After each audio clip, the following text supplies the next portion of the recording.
Moi, c'est les amis, et c'est pour moi un plaisir immense pour m'entendre avec vous aujourd'hui, qui c'est mardi 21 octobre. Nous sommes pour nous capables d'étudier ensemble la parole de Dieu à travers l'étude École Sabbat. Et semaine ça, nous avons abordé quatrième sujet, nous, le conflit derrière tous les conflits. C'était une semaine, mais je dis à nous parler ensemble, l'Éternel est un guerrier ou bien le Seigneur est un guerrier.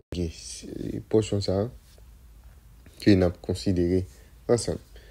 Bien avant de nous développer le thème ça, on nous prie. Merci Éternel notre Père et notre Dieu pour tout ce que fait pour nous pour encore compter réaliser dans la vie. Donc merci pour notre opportunité que vous avez aujourd'hui pour nous étudier la parole. Nous appelons au Dieu qui est capable d'ouvrir l'intelligence nous grandement, comme ça nous sommes capables de tenter, comprendre et appliquer les conseils dans la vie. Fais grâce à ton mérite, dans le nom de Jésus, nous prions. Amen. Les amis, me remercie, féliciter, encourager ensemble l'effort que nous consenti jour après jour pour capable étudier la parole de Dieu à travers le guide d'études École Sabbat. Je vous rappelle, chaque fois fin étudier, plaisir par c'est toujours encourager. Partager tout ça avec l'entourage, qu'on soit capable de faciliter plus de monde, arriver étudier le son école du sabbat. C'est pourquoi abonner, profiter, faire ça, et puis encourager l'autre monde pour faire même genre avec vous. Je nous connais, ce maintenant, nous avons développé quatrième sujet, nous, dans le guide d'études là, le conflit derrière tous les conflits. Et c'est thème semaine. Et verset nous gain pour nous mémoriser, c'est Josué, chapitre 10, le verset 14. Il n'y a point eu de jour comme celui-là, ni avant ni après, où l'Éternel a écouté la voix d'un homme, car l'Éternel combattait pour Israël. C'est texte ça, moi ensemble avec vous. Durant ce moment, nous gagnons pour nous capables de mémoriser. Je dis à nous parler ensemble, nous allons développer ensemble. Le Seigneur est un guerrier ou bien l'Éternel est un guerrier. Bon, généralement, depuis nous sommes guerriers, nous sommes combattants. C'est un monde qui est en guerre. C'est ça que nous. Et humainement parlant, c'est comme ça nous considérons. Et pour un guerrier, c'est un monde qui est en guerre. Et c'est un monde qui nous combat, qui nous lutte, qui nous bataille. Mais nous connaissons généralement, toute bataille, il y a un objectif. Okay? Tout conflit, il y a un objectif. Généralement, nous ne connaissons pas, il y a des batailles nous connaissons cap fait. Nous ne sommes pas raison, ou bien raison qu'on n'a pas connue. Mais généralement, toute guerre qui gagne, toute bataille, tout combat qui gagne, il y a une raison d'être. Et je dis à nous ensemble, le Seigneur est un guerrier. Nous allons lire trois textes que nous jouons dans le livre Exode. Là. Et texte ça, et je dis que bon Dieu, c'est un guerrier.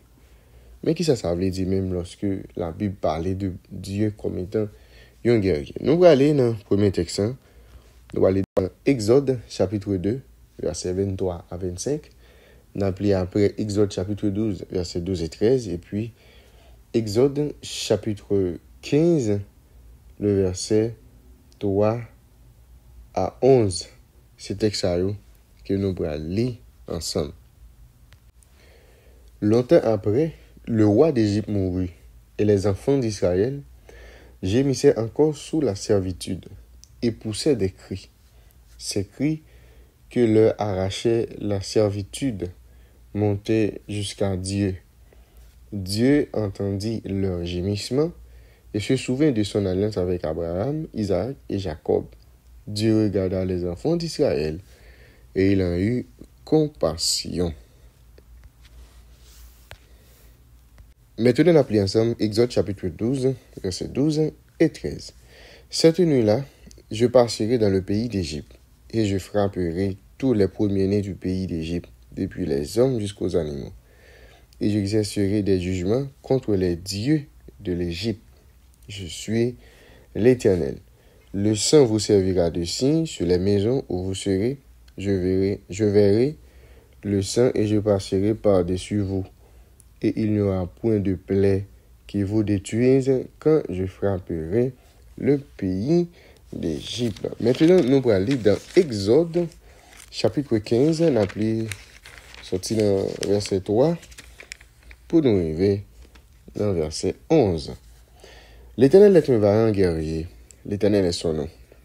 Il a lancé dans la mer les chars de Pharaon et son armée. Ses combattants d'élite ont été engloutis dans la mer Rouge. Les flots les ont couverts. Et ils sont descendus au fond des eaux, comme une pierre. Ta droite, ô Éternel, a signalé sa force. Ta droite, ô Éternel, a écrasé l'ennemi. Par la grandeur de ta majesté, tu renverses tes adversaires. Tu déchaînes ta colère. Elle les consume comme du chaume. Au souffle de tes narines, les eaux se sont amoncelées. Les courants se sont dressés comme une muraille. Les flots se sont durcis au milieu de la mer. L'ennemi disait, je poursuivrai, j'atteindrai, je partagerai le butin. Ma vengeance sera assouvie. Je tirerai l'épée. Ma main les détruira. Tu as soufflé de ton haleine. La mer les a couverts. Ils se sont enfoncés comme du plomb dans la profondeur des eaux. Qui est comme toi parmi les dieux, ô Éternel? Qui est comme toi, magnifique en sainteté, digne de louange, opérant des prodiges? À travers texte ça, vous présentez nous bon Dieu comme étant un Dieu de combat, un Dieu guerrier. C'est ça. Eh bien, en pile dans le texte, vous mentionnez. Mais pendant peuple ça, on parle des Israélites, peuple hébreu a été trouvé en Égypte.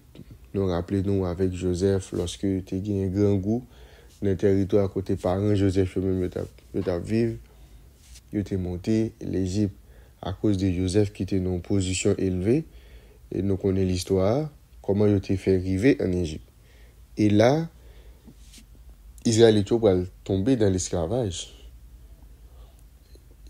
Des générations après, et bon Dieu va les tirer. Mais avant qu'il s'est passé, peuple ça, pour oublier bon Dieu, en parlant de dieux ancêtres, c'est-à-dire le Dieu d'Abraham, d'Isaac et de Jacob, peuple ça, qui c'est peuple bon Dieu, à un moment donné, pour oublier bon Dieu. Raison est simple, parce que génération qui compte bon Dieu, ils mourent. Et ils viennent tomber dans l'esclavage. Ça veut dire qu'ils ne viennent pas gagner un enseignement qui fait à propos de ça. Et si vous dans l'esclavage, et puis, vous connaissez dans l'esclavage, ou perdez liberté, vous ne venez pas faire. Et génération qui a fait en Égypte, ils viennent attachés avec idolâtrie égyptienne. C'est-à-dire, idolâtrie qui était gagnée en Égypte, mais génération qui a venu après, ils ont grandi là-dedans sans la connaissance de Dieu.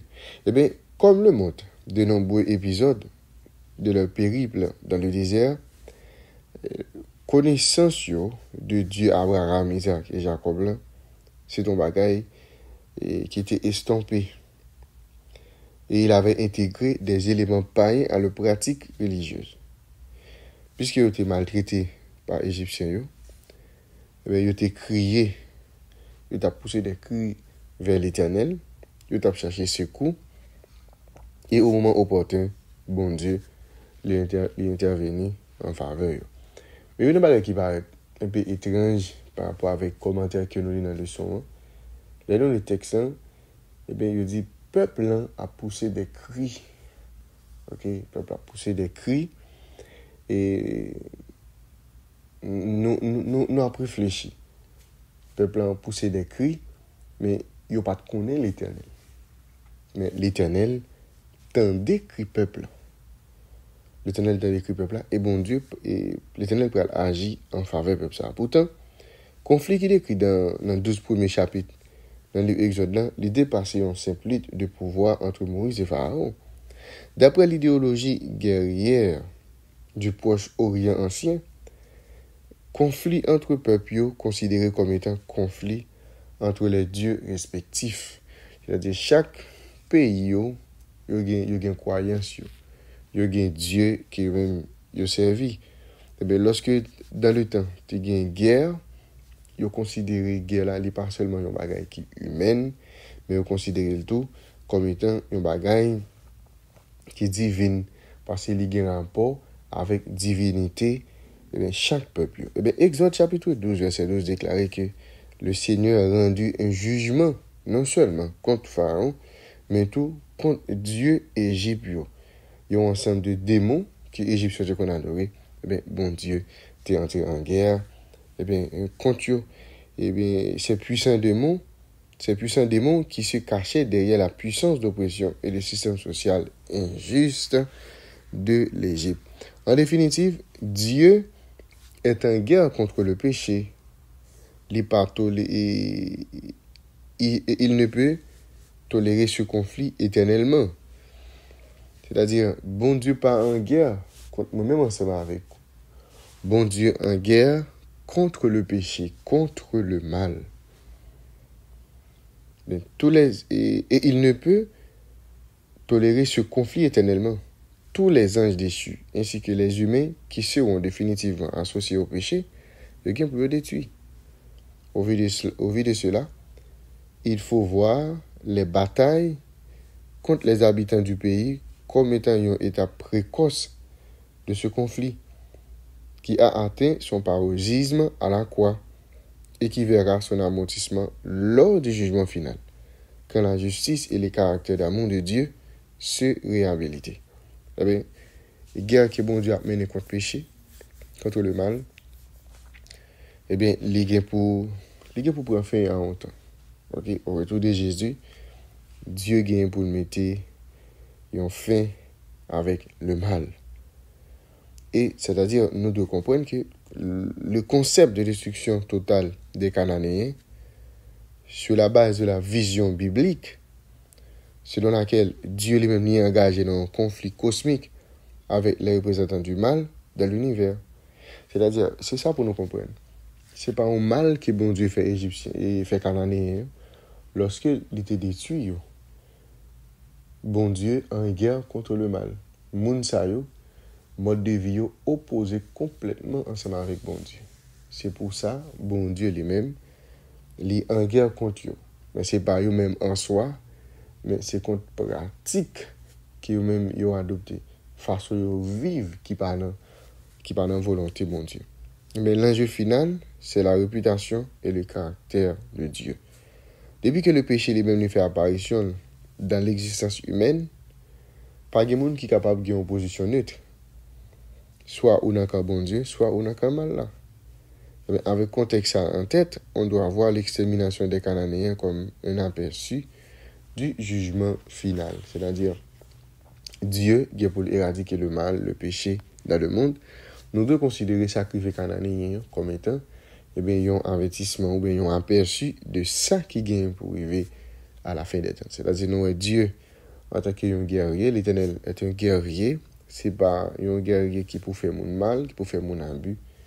Mais Dieu lit en guerre contre le mal, lit en guerre contre le péché. Parce que c'est ça qui mettait nous dans la souffrance, c'est ça qui mettait nous dans ça, ni je dis là.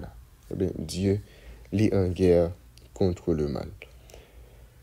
La réalité du grand conflit ne permet qu'un seul des deux camps. Commence à avoir dans quelqu'un, vous êtes web. La réalité du conflit et des possibilités de bonne. J'ai que nous te dit, par gain neutre. C'est soit au bon côté bon Dieu, c'est soit au bon côté ennemi. Eh bien, comment on connaît dans qui on est vraiment? Eh bien, c'est lorsque vous décidez de faire la volonté de Dieu, ou décidez volontairement de dire, bon, en dépit des faiblesses que vous avez dans la carrière, en dépit des modes de monde que vous avez, ou d'accord avec l'appel de Dieu, mais vous marchez avec bon côté bon Dieu, ou faire volonté, laissez ça au cas dit, ou connaît dans qui quand que vous. Et en pile fois, nous comptons tromper tout, nous comptons passer nous dans un bon Dieu, mais malheureusement, eh bien, dans ça que nous croyons, ou bien pratique, nous dit le contraire. Je commence pas avec vous à partir de aujourd'hui, nous devons une position, parce que Dieu est en guerre contre le mal, contre le péché. Eh bien, en nous camper dans un bon Dieu, de façon, lorsqu'il y a détruit mal, avec ceux-là qui a pratiqué le mal, de façon nous-mêmes, pour ne pas effacer, pour ne pas éliminer, éradiquer, ensemble avec le mal. Le Seigneur est un guerrier, ou bien l'Éternel est un guerrier, c'était pour ça.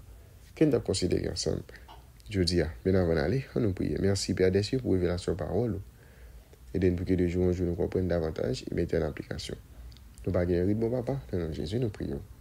Amen. Vous avez déjà un petit tour, bonne étude, bonne journée et à la prochaine.